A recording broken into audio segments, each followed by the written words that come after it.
Over the next 100 years, England will go through massive changes, sporadic civil unrest, continental-sized wars, civil war, or revolution, from a new Stuart dynasty completely failing, poverty increasing drastically due to the growing issue of the enclosure of the Commons, and massive religious unrest between the Puritans and Anglicans. Britain was at a crossroads. The two major sides were the Royalists and the Parliamentarians. As Christopher Hill, the famed British Marxist historian of the 20th century, wrote, the Civil War was a class war, in which the despotism of Charles I was defended by the reactionary forces of the established church and conservative landlords, and on the other side stood the trading and industrial classes of towns and the countryside, and the yeomen and progressive gentry, and wider masses of the population whenever they were able by free discussion to understand what the struggle was really about. During the English Civil War or English Revolution, many different radical groups formed and tried to expand political and economic power to the people.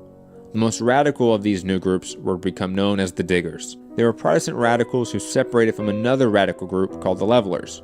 They didn't believe in private ownership of land, so they farmed and lived in communal villages. They would go and destroy the enclosures made by the aristocratic class. Forming multiple colonies within England, the radical Levelers and Diggers, though, would be undermined by the parliamentarian leader Oliver Cromwell. He consolidated power after the king's execution. He stamped out civil liberties in Ireland and Scotland for the profits of English capitalists. Cromwell created a quasi-military dictatorship and dissolved the new English Parliament, which would lead to the English monarchy gaining power again in the Great Restoration, as it's called.